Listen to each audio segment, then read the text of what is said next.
ओम शांति। हमारी शुभ भावनाएं हमें महानता की ओर ले चलती हैं। जो विश्व कल्याणकारी हैं, जिन्हें भगवान ने अपने महान कार्य की जिम्मेदारी सौंपी है, उन्हें अपने चित्त को शांत रखते हुए अपने महान कर्तव्यों की ओर मुख करना चाहिए और उसमें हमारी सबके लिए शुभ भावनाएं और शुभ वृत्ति बहुत ही बड़ा काम करती है।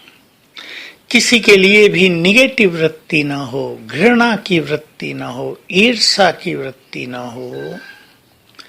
शुभ वृत्ति, सबको आगे बढ़ाने की भावना, सबका कल्याण करने की इच्छा, सबको सुख देने की इच्छा, ये महान आत्माओं के लक्षण हैं। तो चेक कर लें, हमारे मन में किसी को भी गिराने चढ़ाने की भावना तो नहीं है। ऐसा तो नहीं हम इस दलदल में फंस गए हैं। ये दो दलदलें हैं, तेरा मेरा और गिराना चढ़ाना। इनसे उन आत्माओं को मुक्त रहना है जो इस संसार को कुछ देना चाहते हैं। संसार प्यासी नजरों से हमारी ओर देख रहा है।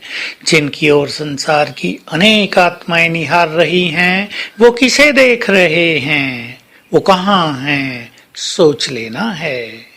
क्या हम संसार की इन बातों पर खरे उतरेंगे?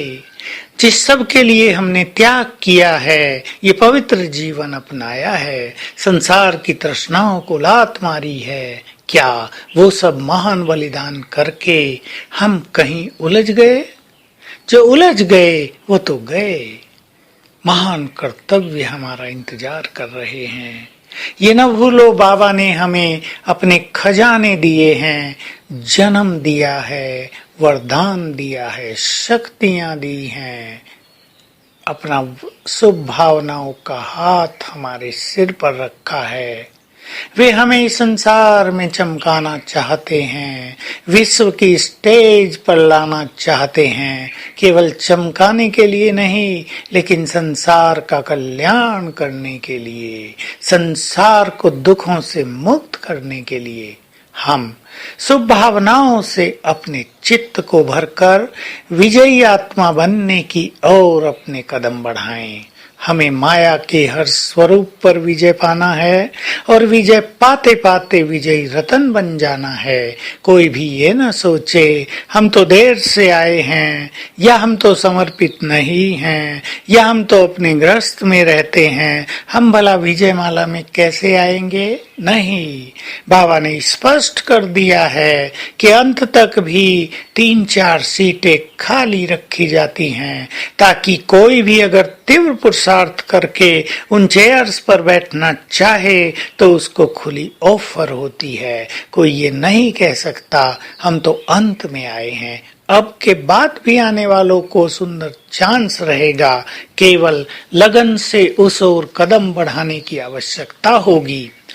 सब चीजों का त्याग करके, त्याग कोई घरों का या धन संपत्ति या काम धंधे का नहीं, व्यर्थ का त्याग, झंझटों का त्याग, दूसरों को देखने का त्याग, दूसरों की अवगुणी वृत्ति रखने का त्याग, ईर्ष्या द्वेष का त्याग, इन सब पर भी बहुत सहज विजय पाई जा सकती है और विजय पा लेनी है। इसलिए सभी अपने कदम तीव्रता से आगे बढ़ाएं और विजय माला को अपने गले की माला बना ले।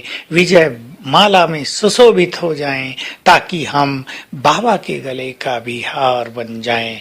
याद रखेंगे, विजय माला तो उनके ही गले में पड़ेगी जो स्व परिवर्तन करेंगे। जो दूसरों को बदलने की सोचते रहेंगे, उनको कुछ भी हाथ नहीं आएगा। तो आज सारा दिन इस स्वमान में रहेंगे, वह मैं विजय माला का मणका हूँ। हो सके तो अपना नंबर फिक्स कर देना।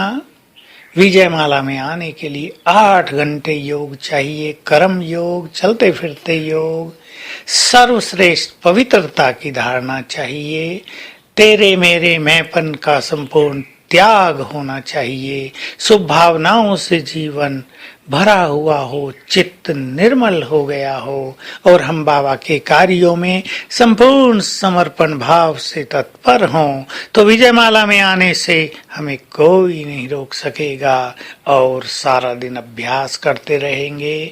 परम धाम से सर्वशक्तिवान की शक्तियों की रंग बिरंगी किरणें मुझ पर पड़ रही हैं। कभी सूक्ष्म वतन से बाप दादा के मस्तक से निकली हुई रंग बिरंगी शक्तियों की किरणें मुझ पर पड़ रही हैं। सारा दिन इस अभ्यास का आनंद लेंगे। ओम शांति।